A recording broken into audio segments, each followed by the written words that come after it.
Pemirsa, kita masuki kabar nang penambayan. Pemerintah Kota Banjarmasin menerapkan skema paruh waktu sebagai solusi sementara bagi guru honorer nang kada lolos seleksi pegawai pemerintah dengan perjanjian kerja. Langkah ini diambil untuk memastikan keberlangsungan peran guru honorer dalam dunia pendidikan. Pemerintah Kota Banjarmasin menerapkan skema paruh waktu sebagai solusi sementara bagi guru honorer yang kada lolos seleksi pegawai pemerintah dengan perjanjian kerja. Langkah ini diambil untuk memastikan keberlangsungan peran guru honorer dalam dunia pendidikan.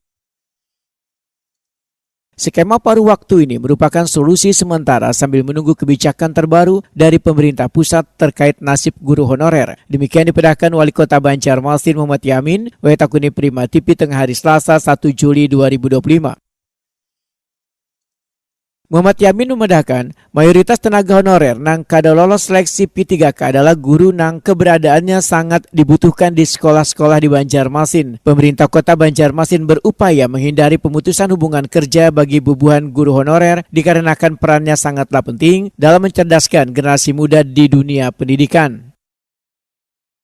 P3K yang tidak lolos R3 ya, artinya guru paruh waktu ya ini ya. Memang masih harus menunggu waktunya, apakah nanti juknisnya seperti apa, apakah yang sudah mengikuti yang terdaftar itu diprioritaskan, apakah nanti melakukan tes kembali atau karena dia tidak lulus ya. Nah ini nanti kita nunggu juknis dari pusat sendiri ya untuk penanganan hal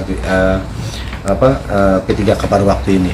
Dan kita juga berharap yang pastinya tidak menginginkan yang namanya PHK atau pemutusan hubungan kerja, karena kita ketahui paling banyak itu adalah guru-guru yang mengajar anak-anak pendidik di sekolah. Jadi kita perlu perhatian khusus untuk tenaga pengajar di Kota Banjarmasin. Kadang ada yang linear, kadang ada yang tidak ada formasinya. Nah ini yang harus juga disinkronkan antara kesediaan guru-guru yang ada di Kota Banjarmasin untuk bisa menyesuaikannya.